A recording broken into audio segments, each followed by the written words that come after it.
part of the Press Play Podcast Network. Look up in the sky, it's a bird, it's a plane, This is Jason J. Lewis, the voice of Superman on Justice League Action. This is Mark Wade, writer of Superman Birthright, and you're listening to the Krypton Report.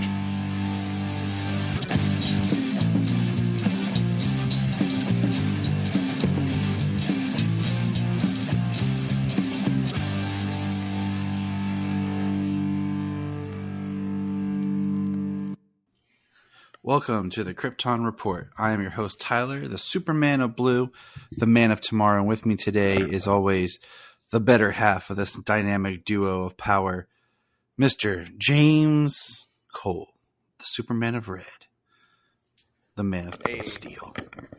The Man of Steel. How's it going, Tyler? It's going well, man. It's going well. Zidcaster threw me off today when I opened it up here. The website got an update or something, like it's all dark mode and things are in different places. And I'm like, whoa, what's going on? Yeah. Well, my browser wouldn't even load up. I don't know what was going on with it, but it took like 10 minutes to load up. Dang it. What the heck, browsers? But hey, we're here to talk about something unique, okay? Inspired by our most recent chats with our good friend, Mr. Nate McKenzie over at Superman the Animated Podcast, we decided to go backwards. And we found this little movie that, like, nobody talks about. And I think maybe part of it is it's different. It came out before, right as I was starting Krypton Report. I think it came out right as I was still the Last Daughter podcast before we kind of reshift some focus. And it just kind of fell in the cracks, I believe. And we'll talk more about that in a minute. And it was before you and I podcast together for sure. Yes. And I feel like it's a shame. But we are going to be talking about the 2015 Bruce Timm produced, created, story by whatever, film Justice League Gods and Monsters. Now, very, very like closed off Elseworld story. In my head canon, this is in the Timmverse, but on another Earth. I mean, it seems that way, you know, the art style, the similarities in a lot of ways. Now, for anyone who's not familiar with this film, it is available right now to stream on HBO Max. If you haven't seen it or you never want to see it, you can listen to this podcast. If you have seen it, listen to this podcast. If you haven't seen it, I highly encourage you to go watch it.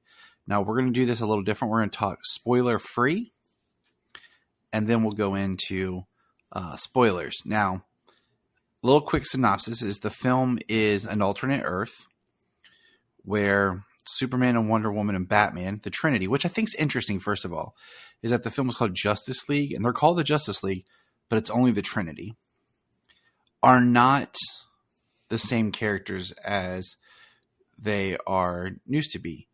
Wonder Woman is actually Becca, Highfather's granddaughter from New Genesis. Superman is actually the son of Lara, Lord Vaughn, and Zod. And Batman is actually Kirk Langstrom, Man-Bat, in a more vampiric role. And there's no mention of on this Earth or this planet of the other three counterparts. So that's the first big like reimagining of what this universe is. And it's a story about them. This is an interesting take. And if you are interested as well, Machinima, which I don't even think is around anymore. It was a digital website stream on YouTube. I just remember being a big deal because they were doing the Mortal Kombat series on Machinima. And I feel like all that kind of stuff is gone now that everybody has their own streamers. Right. They don't make... They used to promote like the Bat and the Sun when they first started coming out with like their stuff and their superpower beatdowns and everything. Yeah. Machinima made what they call the first season of a Justice League Gods and Monsters, which are 3 short episodes that feature just one of the Trinity. And in my research, I guess there was a season 2. I don't know if it was ever produced and shelved, or they just shelved it and never finished it. I don't know. But they had planned to do a season 2. So that's a little background. I would have watched it. I would have too. So Because, spoiler as you say, highly recommend. Like, I mean, high level thoughts. Yeah, highly recommend. Okay, I'm just going to throw this out here. I've been sitting here waiting for you for about 20 minutes, and I did not realize that our kitten came downstairs from the kids' room and curled up next to me on the couch. As I turned to grab my notes, there it is. So, spoiler free. James, go ahead. Your thoughts, feelings, and any history with the film for Justice League, Gods and Monsters. I remember it coming. I remember around the time it coming out, and I was very interested in, and especially at the time, I was really interested in a lot of Elseworld stuff. We're all so familiar with the mainline continuity, so Elseworlds was just kind of really big at that point, in at least for me, reading and stuff. And so I was excited that it was coming out. The art style, reminded me of the Timverse. He was producing it. I followed it. I was anticipating it, and right before the release, I think it was before the release, is when they came out with those 3 shorts to kind of introduce you to each of the characters, the Trinity. Yeah. And just give you a little 4 or 5 minute short for each one. And those were awesome. Yeah, we're going to talk about those. Especially 2 of them. And then the movie came out, and just the way that it flipped all the characters. I mean, we're going to get into it, but like the opening, the backstories for the other characters, the way that some people were used in this story. It was just, I really enjoyed it when it came out, and it's been a couple of years since I've watched it, so it was kind of fuzzy, and going back and watching it again, I was like, this is awesome.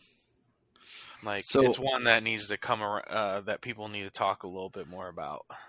I agree, and I even reached out to my friend Anthony in Digging for Kryptonite, because he just did a series that was all about like alternative versions of Superman and the character. And I asked him if he'd ever watched, and he said no. I said, I think this is one you should take a look at, just for enjoyment. My history with the film is it did come out. It was one I did not buy. I rented it. And at that time I was buying all of them, and I don't really remember why I didn't buy it. I think I was just not sure. This is 2015, the year of Solomon's birth, and a lot was going on. But I did eventually buy it later because I found it at Target like for $5 or something, and I bought it because I buy them all. And I remember watching it, and I'm pretty sure this was it would have been after Solomon was born. And I remember watching it and thinking like, wow, this is really good. I like this. But I never went back to it and watched it again. I don't know why I didn't. I have some speculation, maybe because, they're not exactly the characters that we like or know. They're different. But watching it again now, I'm like, I really like this. And I would have liked to see more of this world. So for anyone, go check it out. We are now going to get into spoilers and the discussion. So this is the point at 9 minutes. All right, if you're still here, here we go. First thing we're going to talk about, Big. We're going to go ahead and knock these out. Big is the Wonder Woman / Becca short. James, I'll let you go first. I mean, this one was the somewhat least interesting of the three. It depends if least interesting mean that were you imagining that you were Steve Trevor the whole time? Were you like, hey. I mean, it was, it was it was the fun one of the three. We'll say that. Yeah. So you have the fun one, the emotional, and the scary. Yeah, 'cause, I mean, that's literally what they are. I mean, it's just a big fight for the most part, and then like a lot of sexual tension before they relieve that tension. Yeah. So Steve Trevor's on a mission. He's at Cobra. Becca shows up. He's like, I don't need any help. And she just kind of watches. And then they release Giganta, which is a giant machine. And Becca's like, you need any help? No. And eventually he admits it, and Becca helps him. And at the end, she's like, just basically starts to take him. He's like, here? Now? And there's like dead bodies, from the Cobra people around. She's like, yeah. He's like, am I going to need a safe word? Like, I just was like, oh man, it was good. It was very, in tune with Steve Trevor, which, is interesting that it still lines up Steve Trevor and Wonder Woman, even though it's not Diana. It's very interesting. Yeah, I mean, I like that. I like that about it. That it's still Wonder Woman and Steve Trevor, because in this movie, the Justice League has a somewhat working relationship with the government. Yeah, somewhat. Yeah, somewhat. So, excuse me. I apologize. Yeah, it's okay. I'm there with you. We are parents of children. And I just got my two into their first day this morning. Hey, Sayla's first day was today. Solomon's started on Tuesday. It's weird. They staggered kindergarten. Anyways. We digress because we're tired dads. That's what we do. I mean, I don't have a whole lot more to say. I mean, it was kind of cool that they brought in a Wonder Woman villain in Giganta, but it just being a robot. It was a reimagining, Yeah, I mean, which everything is in these. And I think that's what feels fresh about this universe is certain characters are different. They're not like, this is the evil, bad version. But it's not, I don't know. We'll get more into it as we get into the story. So the second one, and this is the order I watched them in, was Wonder Woman, Superman, Batman. The Superman one. It starts off where something crazy is going on. And we learn that Brainiac's attacking. And we have Dr. Sivana talking to President Amanda Waller. We learn that Brainiac was created by them to stop Superman, but now he's free and they can't stop Brainiac, so they need Superman to stop Brainiac. And they decide that they can't get a hold of him. They're going to put a nuke downtown. So they do that, and then Superman shows up on the bomber and basically shakes his head and tells the bomber, no. Superman says, give me 5 minutes. Writes, give me 5 minutes on the window. And he goes flying in, and he has a hard time getting to the Red Dome, and then he gets into the Red Dome, and there's Brainiac, but there's a twist. What's the twist, James? Brainiac is like a child. He's a scared child crying because he can't stop. He doesn't know what's going on. He can't control his powers. He's missing an arm. And he's just freaking out. And it's, Superman's like, you have to stop this, calm down. And he's like, I can't. And then he tells Superman, you have to make it stop. And he's like, I can make it stop. And he looks at him and just says, do it. And we just see Superman get down to him in his face, and his eyes go red, and then it cuts to a round, and the dome falls, and you just see Superman standing there. Yeah, Superman kneeling in a wide shot, holding the Brainiac child. That one's pretty sad. Yeah. And then the last one, which is dubbed Twisted, is the Batman. Is exactly that. Is Twisted. It's basically Batman going after Harley Quinn. It's the dark Harley Quinn, where he finds a fridge full of body parts. And as he investigates, we see more like axes and stuff on the walls. He finds a dead family that are posed like in pictures, like that 1950s perfect family. And then he finds Jack in the Boxes that are made with real people, with one person still alive. And that's when Harley shows up and starts fighting him with a chainsaw. And Harley gets cut, and then basically tells Batman to take her in, take her to the police. She's under arrest. And then what happens, James?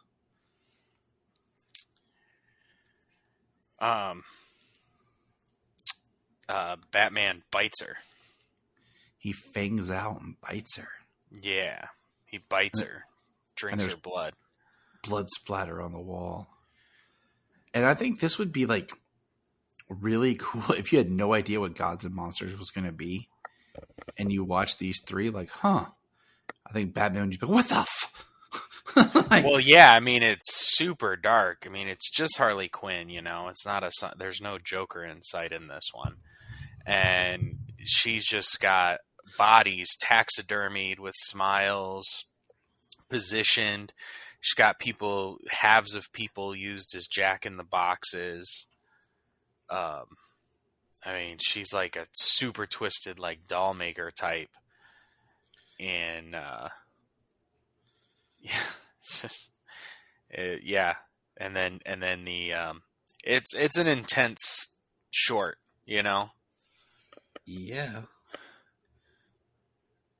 Like, the last one really grips you in the feels.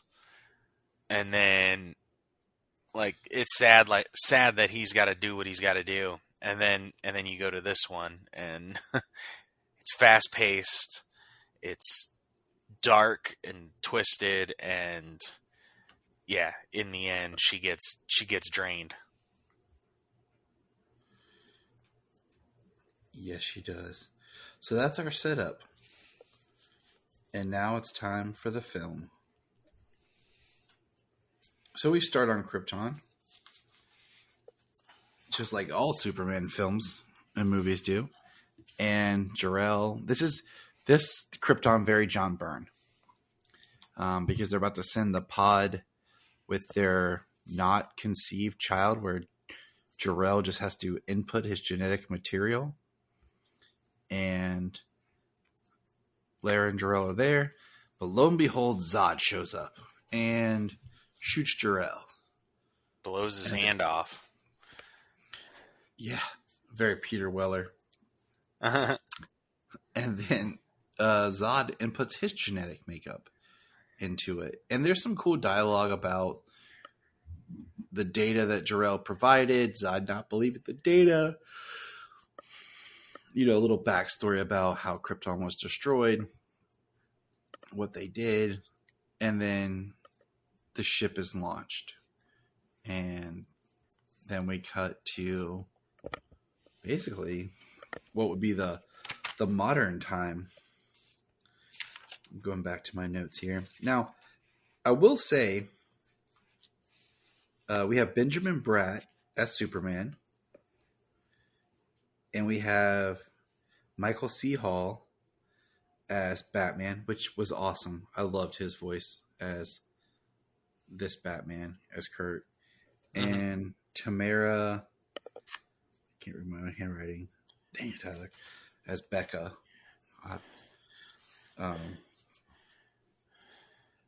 Which So that kind of gives our voice cast. So we cut that the ship lands.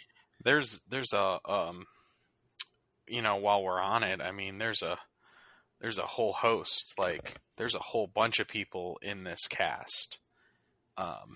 Oh yeah, Yeah, I mean, Tamara Taylor, Paget Brewster is Lois Lane, Jason Isaacs is Lex Luthor, C. Thomas Howell is Will Magnus. With both of them, C. Thomas Howell and Jason Isaacs, later going on to appear as other characters in DC animated films. Kari Payton is in it, as well as Carl Lumley. Yeah. So we got some DC animation royalty there. Well, we have Yuri Lowenthal as Jor-El/Jimmy Olsen. He would be Superman or Clark or Superboy on Legion of Superheroes. Josh Keaton as Orion, who is, voice of Robin. And he also voiced the Flash in Justice League of Two Earths and other things for DC. Can never pronounce the dude's name who voiced Steve Trevor. He's also voiced, I think he voiced Steve Trevor on another thing. We have Carrie Walgreen as Karen Beecher / Livewire, who would later go on to be Wonder Woman for Justice League Action, if I'm not mistaken. But she definitely does the voice of Zatanna for DC Superhero Girls. Yeah, that guy, he was on Smallville. He was in Man of Steel. Yep, I just can never pronounce his first name. Battlestar Galactica. And then, of course, we have the wonderful Grey Griffin as Tina / Platinum. So that's pretty cool, too. She did, too. So a lot of great voice talent in this film. Now, so the ship carrying Superman, because he's never given an alternate name, is found by Spanish migrant farmers. And Lex Luthor is present, at the crash site, and they recover his ship. And he's a young Lex, but he's still, I'd say he's in his 20s. Wouldn't you say? Yeah. I mean, I would probably say in his 20s. I mean, because the time this happens, I mean, it's a lifetime ago, and he would be like, as Lex Luthor is smart, ambitious, he would have gotten to a place of power, even a government place of power, at a young age. Yeah. So we have that sets the stage, and then we cut to like modern time, and that's all we get of like the migrant farmers. Lex knows that something came with the ship because of the fluid. The farmers are hiding the baby as they sneak out. It's very, very awesome of them. I mean, it pushes even farther through the idea of Superman being an immigrant. I mean, the ultimate immigrant, an alien from another planet, and he's being raised by migrant workers who are probably, illegal. We don't know for sure, so I'm not going to assume anything, but it's kind of the feeling you get, but we don't really dive too much into his past, other than later he delivers a line about being raised by migrant farmers. And then we're at the modern day, and there's a raid with Steve Trevor, and the Justice League comes in to help, and they just start killing people. They don't care. If they're bad guys, they kill. And I was like, dang. I was like, and then I thought, this is pretty much the anti-hero Justice League. Because they're not the villains. They're not like the crime syndicate. They're not evil. They're more anti-hero-ish. Because they're still good characters. They're still good people. They're just rough. Yeah. I mean,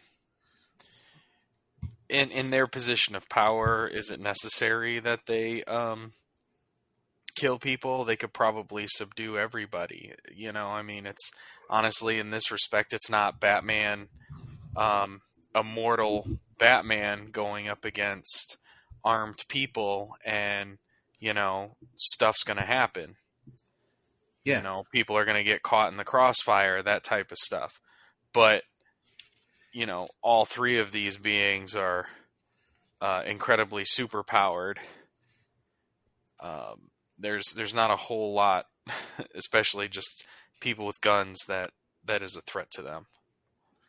And so let's take a beat here. Batman looks very much like, he reminds me a little bit more of like the Batman Beyond style. Like the sleek look, no cape, single. And he's Man-Bat, Kurt Langstrom, but he's like Michael Morbius style Man-Bat. I was like, I love how Man-Bat's Batman. Yeah. But he's still more Bat than Batman ever was. The living vampire Batman, Man-Bat. Batman. Mm-hmm. Batman Bat. And we get his story where a little bit later when he goes to investigate, because what we see next is the Justice League is sitting in the Tower of Justice while there's debates going on at the Capitol Hill. And Silas Stone shows up because Superman has a request for Silas Stone to come do something with him, to work for him and help him with something. Then we see it reminded me of the Justice League animated series, The Secret Wars, or not, The Secret Origins episode with like the white Martian, not Martian looking shape-shifting thingies. Yeah. But it's this big alien looking creature that attacks this scientist in the Arctic. And we learn that the scientist is who, James?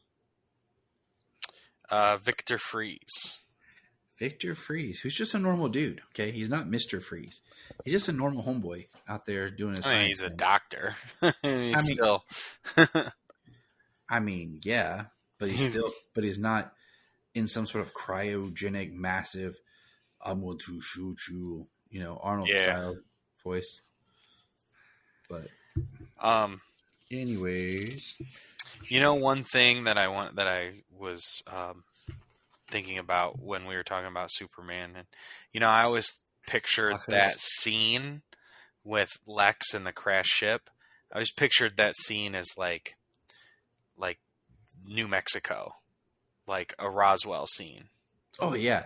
Yeah, I thought about that too, that because we don't actually know the time frame of this, nothing is given to really date it, and the way that things are, it very well could be the incident that would later be known as Roswell.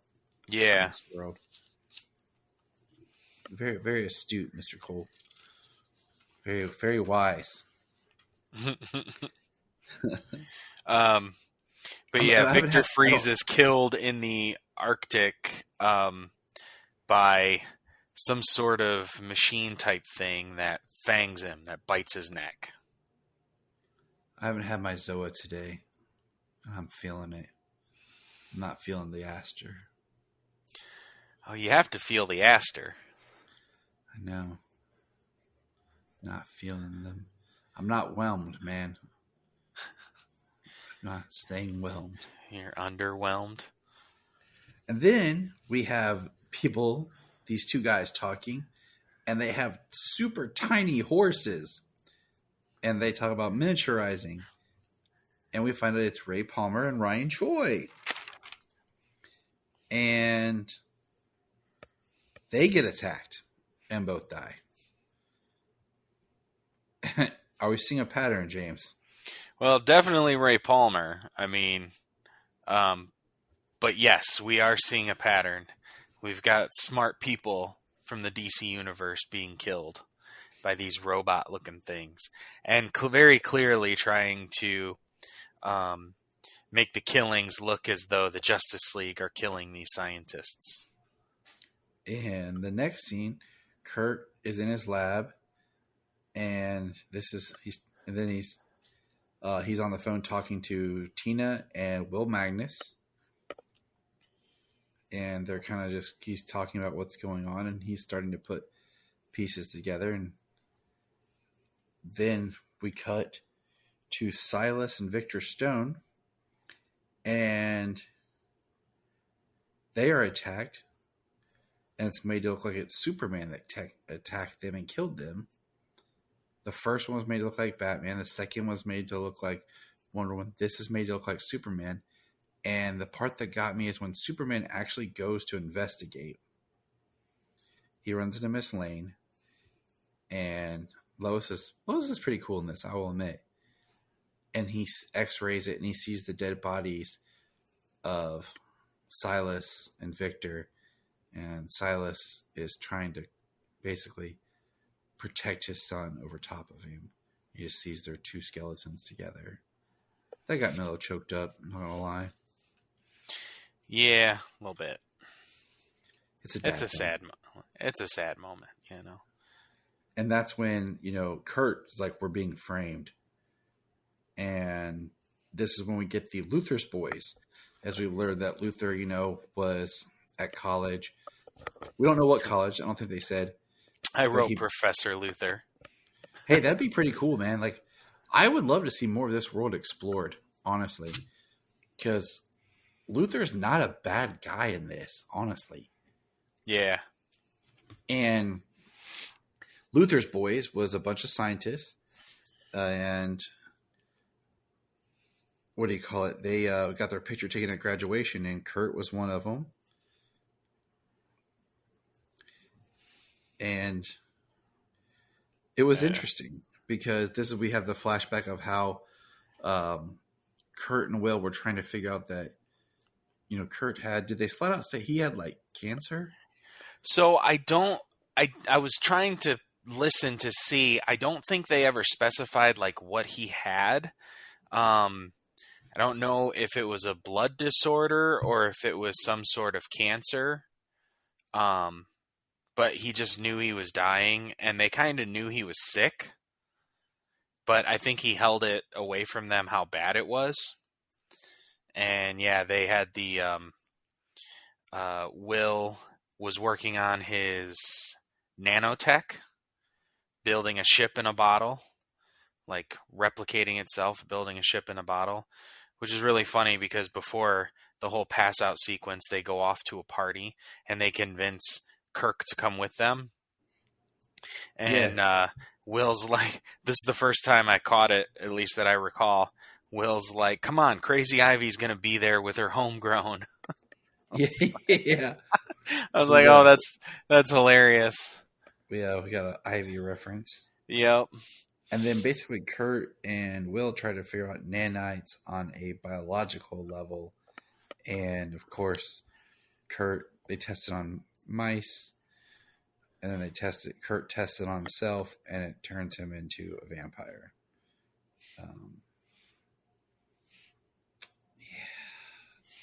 Scientists just never should test stuff on themselves. There's plenty of poor people who are willing to be paid, $5 or whatever to be tested on. Okay. Yeah. Well, if he, as he stated, he's like, if I don't test it on myself now, or like if I go back to the hospital, he's like, I might not get this chance again.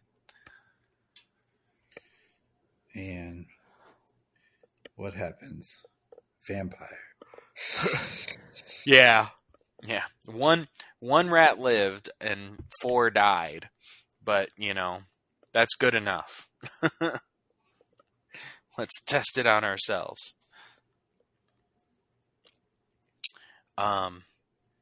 So we go back to the like current timeline, and Superman goes to goes to talk with Lois Lane. He's anticipating the dogs destroying stuff or just trampling through the house. Yeah, that's the dogs. Well, I'm trying to record to be all podcasty. Yeah. Superman goes to get Lois Lane. He's fully aware of the frame job going on them. She says this is like spin tactics, like trying to take their focus away from the frame job. He shows her the Justice Tower, the kryptonite generator powering the place, the shield tech that it provides for the building. He shows her his ship, which he said the government used to have, but he convinced them to give it back because it didn't belong to them. He shows her some garbled files that he's been able to access. He thinks a lot of the files are destroyed and everything on the ship. And he says, "This is my father," and he has an idyllic view of his father, of who Jor-El, or who his father ought to have been, being Jor-El. Like the idealist belief that he has of his father is what Jor-El was like, what Jor-El was about, not Zod. Yeah, he thinks, like he says, I often think that he tried to save everybody, but only could save me. Yeah. And I think the interesting thing about this Superman and looking at his characters, I think, his viciousness, you could say, comes from Zod, but it's also a big play on what Lara brings. I mean, there's so much. It's all about Jor-El's influence on his son, father and son, and Superman and Lois a little bit more using Lara, but there's not a whole lot about where Superman comes from on his mother's side, like what he gets from her. Yeah, that's what I have liked. We discussed liking that about the second season of Superman and Lois. So I really like that, and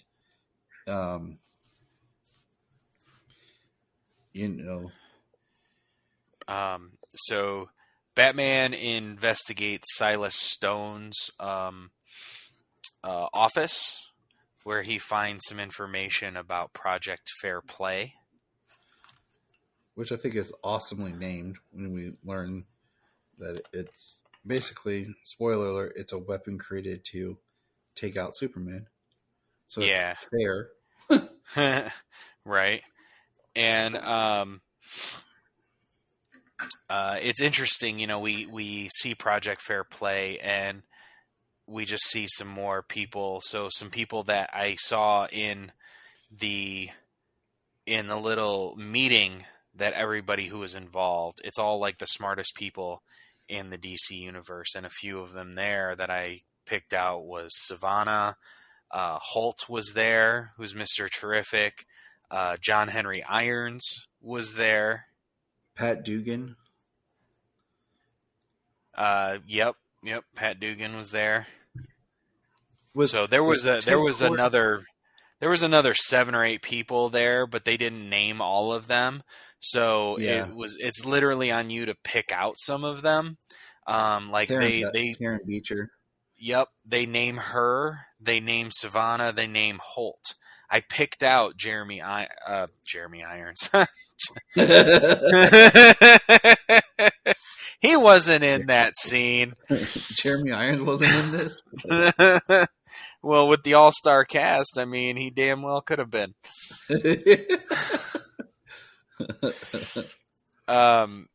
John Henry Irons, I picked him out in the scene.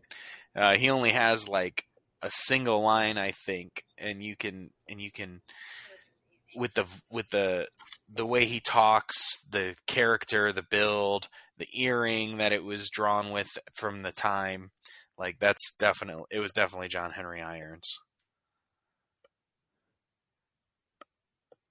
But then that whole meeting gets interrupted. Kirk Yeah. is eavesdropping on the meeting because he's come to visit Will.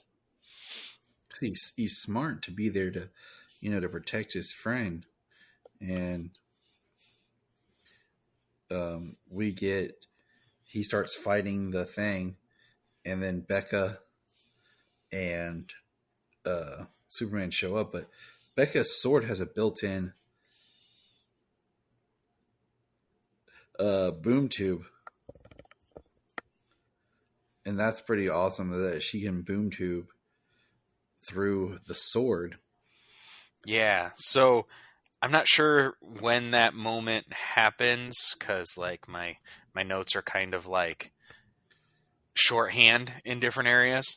Are your notes like mine where you think you're taking like some BA, like detailed notes, then you're looking at them like, what does that line mean, Tyler? I mean, there's a lot of detail here, and I know what all of it is, but as to specifically where, like, so you talk about her sword, so I'm going to talk about the flashback, her origin.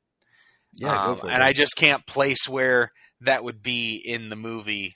It was after this scene. It was just after from my notes. Yeah, it was after this scene because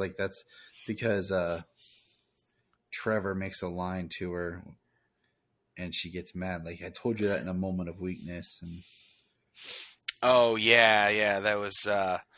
So I mean, this scene, like, almost everybody dies. The only survivor is Will.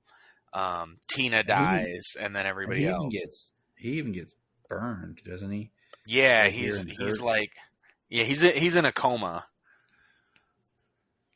After this, I will say that this one I had to double check because it felt like to me it should have been rated R.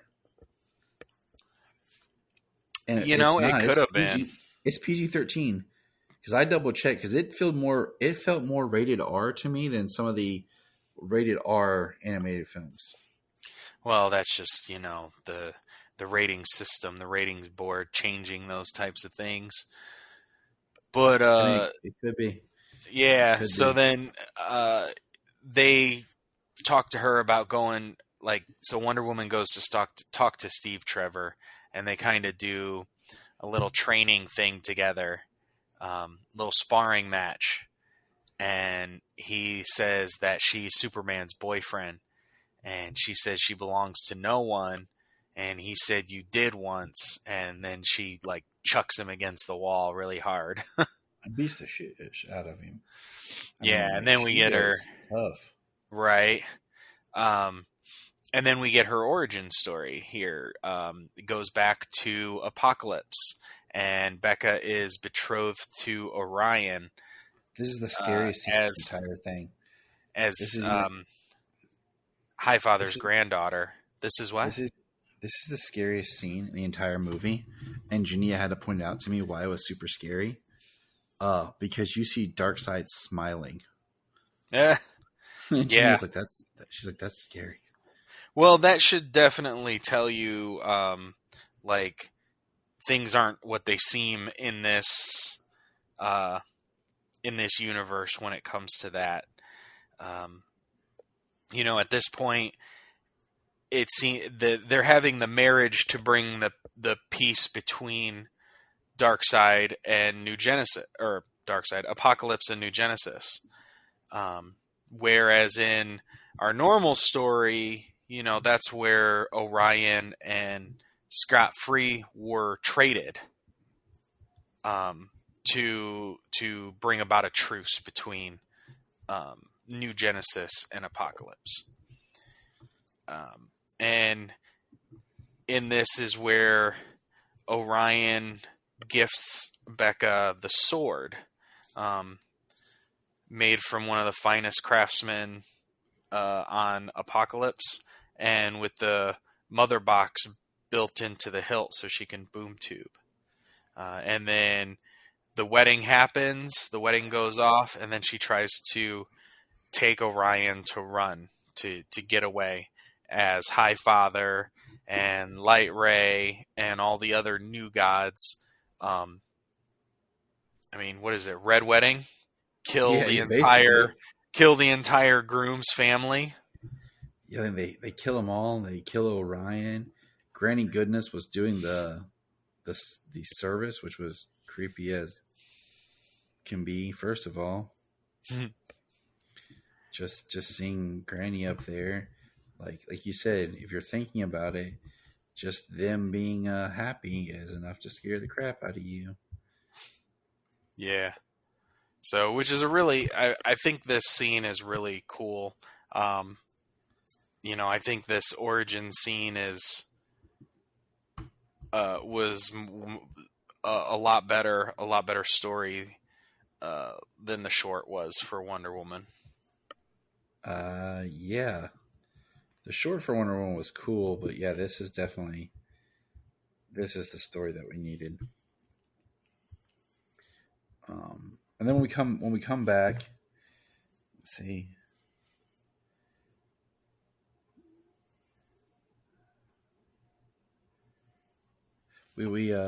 So we've seen that Savannah and all the other scientists were killed, and then we meet Stephen Hawking's style Lex Luthor, and Superman meets Lex out in space. Yeah, at the Watchtower satellite. Yep, and he shows him the correct files of his origin that he did not realize. Tells him who his father is, that his father is Zod, that Zod tried to take over the planet, or he did, but to fuel his war, he mined the planet's core, which destroyed the planet. Mm-hmm. And this is right before this part. I think Jamie was watching, and just before it came up, I think I was like, oh, and it just happened. I was like, yeah, that's Zod's son. That's Zod and Laura's son. She's like, he looks like a Zod. And they never, like I said, I like that he never gets his Kryptonian name. We never get that. So there is comics attached to this. There was a small, it's literally only like 8 or 9 issues or something, and they might have been like digital, so they're probably like short and quick, those quick reads. But it must have come from there because, and it's not in the movie, but it must have come from there because his Kryptonian name is Lorzod. Oh. Yeah, that kind of works, I guess. Whatever. So, it can be what it needs to be. Well, now I just wish that I would have read those before we did this, so I had just a little bit more input. A little more information. They're on DC Universe. Yeah, we might do that later. Come back and do a and follow-up. Yeah, just throw them into our regular rotation. So Superman now has a little bit better understanding of what's going on, and then what do you call it? Luthor's ship blows up right after Superman leaves, so it looks like Superman blew up Lex's ship, and we find out where the Justice League had Will Magnus, the only survivor of the attack, as basically their one witness that they didn't do it. He wakes up and it's all burned up, but then basically we find out that Will Magnus is the villain. Were you surprised, James? No. And all the people that were doing the killings were versions of the Metal Men. And we find out that one, Will's a douche. He's the one that turned Kirk into a vampire because his girlfriend liked Kirk more than Will. Some sort of weird, sick love triangle. It's 2, Will accidentally killed Tina years ago on accident because all Tina ever talked about was Will trying to find a cure for Kirk. And 3, he did find a cure because Will used it on himself to heal his burns and everything to make himself look perfectly fine. And poor Kurt was just devastated. It was his best friend. And the Metal Men, what the heck? They finally serve a purpose, but what the heck? Yeah, I mean, I thought the incorporation of the Metal Men was kind of cool, you know. I mean, they had Tin, he was a robot. Tina was Platinum. And Jania asked the weirdest question about Platinum. Why does Platinum have nipples?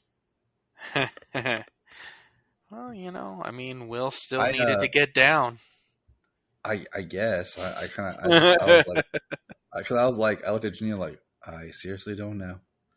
I was like, I can't justify anything with that one. I'm like, I don't know.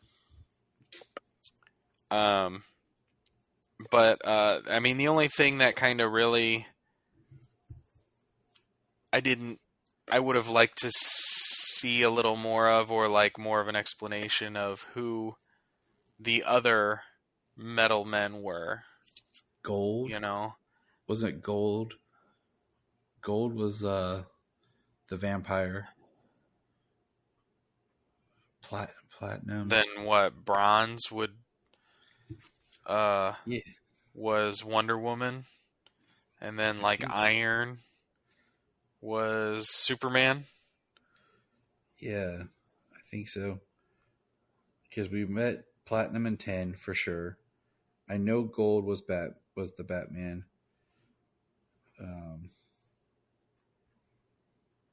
Let's see here.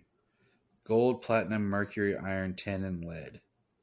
So Gold, Platinum would have been what Superman was. Mercury, Iron, 10, and Lead. I guess, yeah. There was 3 evil ones, 2 good ones. Are we missing one? So, I mean, I would have just enjoyed a little bit more. They were there. They were like the Metal Men, but yeah, it was cool. It was a nice but twist. You know, this was at the time when these movies were still like 75, 78 minutes long. You know, they didn't crack 80 at this time. So, you know, I understand why there's that limited bit there. I mean, we already said they wrote in a whole bunch of DC characters in this universe just to be supporting characters throughout the story.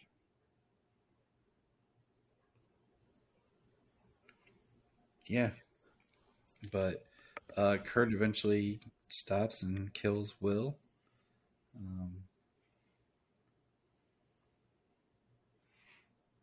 And it's pretty intense. While Superman's outside trying to stop the military, is getting shot with Project Fairplay, which is red solar energy guns. And Becca joins him while Kurt tries to stop Will, and they do so.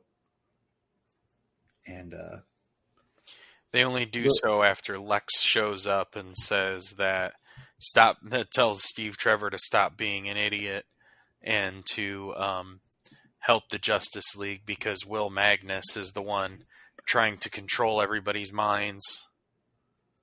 Yeah, because that's part of Will's plan. He's going to control he needed the power from. Gotta love these master plans. He needed the power from Superman's ship to launch his bomb that was going to send basically nanite bots into the atmosphere in the world, and he can control everyone and have everyone a collective thought. And Stephen Hawking's / Lex Luthor, Lex Hawkins shows up and basically helps them, and they stop Magnus. And you know, at the end of the movie, we are, you know, Superman and Batman, they're turning a new leaf. Like, they're not going to kill anymore. They want to actually inspire and be more heroic. And that's part of their journey and their arc that I like in this film. But Becca, with Metron looking Lex Hawkins, decides they're going back to Apocalypse and New Genesis. And she's ignored her duties for too long. She is technically wouldn't be considered the ruler of Apocalypse. She did marry into the family. She did marry Orion, who was the Prince of Apocalypse. Basically. So they're going to go back, and that's where we end the film. Superman is going to be a better and him, and they kind of hint at finding more people. So I would have liked a sequel to this. Well, the thing I like about Superman is he finds out in this, at this time, who his father was. Like he had this idyllic image, and then he finds out who his father was. That his father was responsible for the death of his people. And it doesn't it's not this hindering thing. He's like, am I like my father? You know what I mean? Am I going to destroy everybody? Like, he was raised and he rises right above it. Mm-hmm. The migrant farmers raised him to be, still have a good moral, a good moral center. You know what I mean? Right. Like, exactly. They kill, but they only kill bad guys. They don't, isn't that why they got just Michael cause C. Hall collateral to voice Batman? Yeah, this just to cause collateral damage and to be like the crime syndicate and, kill anybody who gets in their way. So, yeah, it was a very cool, interesting concept that I hate that it didn't go any farther.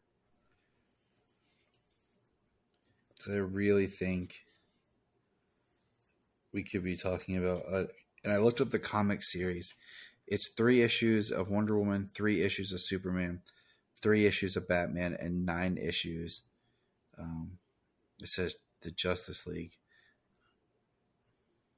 So, yeah. All right. So, got a little bit of stuff to dig into there. If I had thought about there was comics to them, I would have read those for this review. I didn't even think about it until today, and then by then it was too late. Couldn't even message me like, hey, Tyler, if you're not busy, or if you're like just sitting around doing nothing, or you're doing something, you should stop and read these comics. But hey, I was working all day. Thinking back to our rankings, I think we both put this at like a 7 or an 8. Or, no, sorry. It's a 7 on IMDb. I rated it at 8 on IMDb. And I don't have it in front of me what we put it in our tier list, but I don't know. I might argue to put this a little higher. There's more to it than... Yeah, like a 5-star rating, I give this a solid, 3.5 stars. Easy. I think I'd go 4. It's a pot, yeah. I find it just different enough, but same enough and perplexing that it makes me want more. And it's definitely something I think fans should check out because it is different than more so like, oh, this Bruce Wayne is this, because there is no Bruce Wayne, and there is no, oh, this happened differently here. It's a different concept, and I would kind of like to see what they would have done if they needed to expand more. Yeah, I liked how they were. Yeah, and that would be an interesting thing as to who it would be, because it's different in this world. Superman is Zod and Laura's son, from a genetic chamber. It was Becca from New Genesis and Kirk Langstrom as a vampire, very different. Yeah. Very different. It would be very interesting to see more in this, because it's the idea that it's original, but in a way the same. Which is original, that yet feels familiar. Exactly. It's an original that feels familiar, I mean, in this day that, we've seen so much come across, like DC content, like the CW. At least 3 of the shows on the CW were completely like original concepts. Legends, the character on Batwoman, and that Gotham Knights show. I mean, more interested in... Yeah, exactly. I know what you're talking about. We're more interested in original concept, but, not using somebody from the comics to make an original take. It was just trying to create somebody out of thin air. Well, that's because they can own the character rights more and get more control over using a new character than using a character that was created. But aren't you still... yeah, I know. But aren't you still limited to the rights that the other characters that they must interact with? You know what I'm saying? Yeah. Like... everybody wants to make the next, like, Harley Quinn. Where... that's why every writer comes on and tries to... Even the next Harley Quinn, who is supposed to be Punchline, isn't the next Harley Quinn. Yeah, Punchline went nowhere. But that's another story. All right, so let's get out of here. Gods and Monsters, check it out. HBO Max. It'll be worth your time, I promise. Absolutely. You should have already seen it. You should have already seen it if you listened to this whole episode. So, all right, James. Let's get some sleep, man. You're part vampire anyways. Yeah, but I'm not very nocturnal. No, you're not. He's the vampire that sleeps all night and all day. I'm the day walker.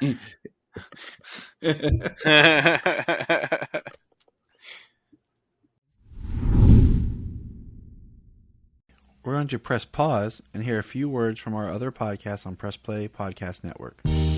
Hello, Brooks here with the Books with Brooks monthly book club podcast. Here's how Books with Brooks works. We read 1 book a month, and then we talk about it. Classics like Stephen King's The Shining, debut novels like We Are the Brennans by Tracy Lang, and tons of other compelling, life-changing stories, 1 book and 1 month at a time. So come read along with us, and then listen in. If you are like Tyler and James and can't get enough super talk, check out these other podcasts. Digging for Kryptonite, Supergirl Radio, The Last Sons of Krypton, the Superboy Legacy Podcast, All-Star Superfans, Superman the Animated Podcast, The Aspiring Kryptonians, Always Hold On to Smallville, Caped Wonder, The Geek of Steel, and Truth, Justice, and Hope podcast. This is Dan Jurgens, and if you want to have a good time, keep listening to the Krypton Report.